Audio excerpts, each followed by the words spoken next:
বতৰটো খুবেই বেছি বেয়া যদি মোৰ মানে ডেইলি ডিউটিটো থাকে যিসকলে ডেইলি মোৰ ভিডিঅ' চাই সেইসকলে গমে পায় মোৰ ডিউটিনো কি আৰু এইফালে মই ধুনীয়াকৈ ওলাই মেলি ৰেডি আৰু মুখখন চাওকচোন ইমানেই বেছি শকত হৈছোঁ মানে মোৰ কিবা এটা হৈ আছে কি হৈছে মই নিজেই গম নাপাওঁ মানে মুখ চুখ ফুলিছে আৰু এইফালে মোৰ বসন্তীলৈ মই স্কুললৈ বুলি পাতনি মেলিছোঁ এইফালে বাছ আহি পালে মানে আজিকালি আৰু স্কুল টাইমটো সোনকাল কৰি দিছে নহয় ৰ'দৰ কাৰণে গৰমৰ কাৰণে কিন্তু যেতিয়াৰ পৰা সোনকালে কৰি দিছে মানে 7:30 দিছে তেতিয়াৰ পৰা পুৰা বৰষুণ আৰু এইফালে বৰষুণ পেলাইছে আৰু ষ্টুডেণ্টো ইমান বেছি অহা নাই এইফালে আমাৰ ভাষণকাৰী পুৰা ভাষণত ব্যস্ত এইফালে বৌ খুৰীমা আৰু সেইজনীও খুৰীয়ে হয়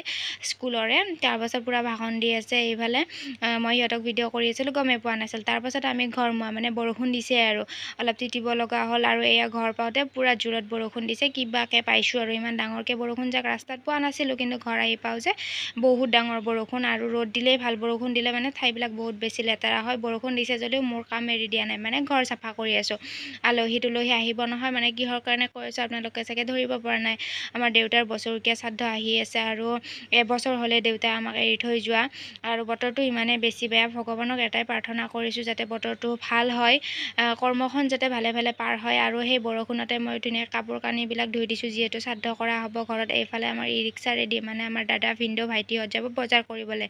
এইফালে মোৰ লগৰ বৰষা তাইক মাতিছিলোঁ মই বোলো এনেকৈ অলপ সহায় কৰি দিব লাগে তাইক মাতিছিলোঁ আৰু তাই বেচেৰি আহি পাইছে আৰু এইফালে দাদাহঁতে বজাৰ কৰি আনি পালে আৰু যিহেতু সাপ্তাহিক বজাৰ মোৰ বৃহস্পতিবাৰ ইয়াতে হয় সেইকাৰণে ধুনীয়াকৈ গোটেইখিনি বজাৰ আনিছে যিহেতু অলপ ভাতৰো আয়োজন কৰা হৈছে প্ৰথম শ্ৰাদ্ধত অলপ এনেকুৱা নিয়ম নীতি থাকেই নহয় জানে সকলোৱে নহয় জানো তাৰ পাছতে আহিছোঁ পিছফালে মানে মাটি নিবৰ কাৰণে সেই বৰষুণতে তিতি মাটি নিবৰ কাৰণে আহিছোঁ ঘৰ মুচিবৰ কাৰণে এইফালে হৈছে আমাৰ এইটো পুখুৰী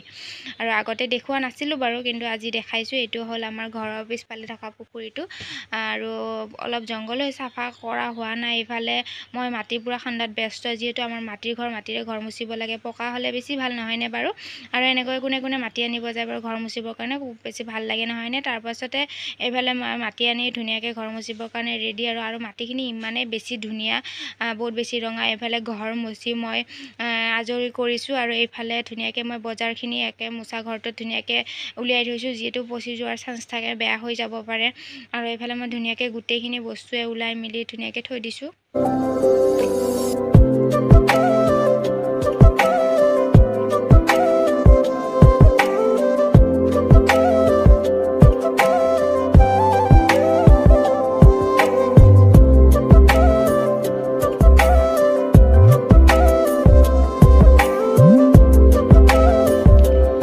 তাৰপাছতে এইফালে আমাৰ নাৰিকল ৰুকাত ব্যস্ত বৰষা মানে আমাৰ ঘৰত পিঠা বনাব নাপায় যে সেইকাৰণে বেলেগৰ ঘৰত বনাব লাগিব আৰু অলপ পিঠাও লাগিব এইফালে তাই বেচেৰি পিঠা বনাবৰ কাৰণে লাগি গৈছে যিহেতু আমি আৰু ঘৰত নাপায় বেলেগৰ ঘৰত বনাই আছে এইফালে বনাই আছে তাই বেচেৰি তেনেহ'লে আজিৰ ভিডিঅ'টো এৰিছোঁ নেক্সট ভিডিঅ'ত দেখাম শ্ৰাদ্ধত কি কৰিলোঁ